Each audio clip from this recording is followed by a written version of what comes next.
নমস্কার বন্ধুরা, আমি কেকা আহারে বাহারেতে আপনাদের সাথে শেয়ার করছি মেটে চচ্চড়ির রেসিপি।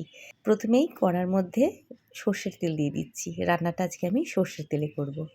ছোট ছোট করে চৌকো করে আলু কেটে রেখেছি একটা, সেটাকে হালকা ভেজে নিচ্ছি।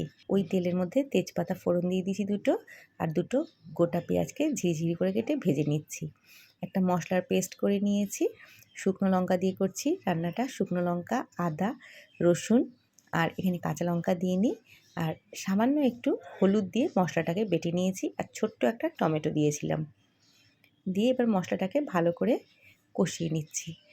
সামান্য মশলা ধোয়ার জল দিয়ে দিলাম, আর উপর দিয়ে দিলাম একটু জিরে গুঁড়ো, ধনে গুঁড়ো। মেটেটাকে দিয়ে দিচ্ছি আর কষাতে থাকবো। আর মেটে কিন্তু যদি সেদ্ধ হয়ে যায়, তারপরেও যদি ওভার কুক হয়, তাহলে কিন্তু মেটে অত্যাধিক শক্ত হয়ে যায়। সুতরাং ওই জলের মধ্যেই মেটেটাকে ভালো করে ঢাকা দিয়ে সেদ্ধ করে নেব। ওপর দিয়ে নুন আর হলুদ ছড়িয়ে দেব আর ভালো করে কষিয়ে নেব। আর ঢাকা দিয়ে করব যতক্ষণ না মেটেটা সেদ্ধ হয়ে যায়। আমার রেসিপি যদি আপনাদের ভালো লাগে, লাইক, শেয়ার, কমেন্টস করতে ভুলবেন না।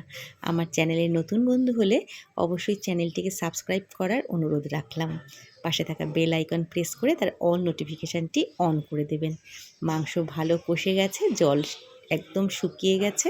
ওপর দিয়ে গরম মশলা ছড়িয়ে দিলেই রেডি হয়ে যাবে মেটে চচ্চড়ি। পরোটা, লুচি বা ভাতের সাথেও কিন্তু এই মেটে চচ্চড়ি দারুণ লাগে।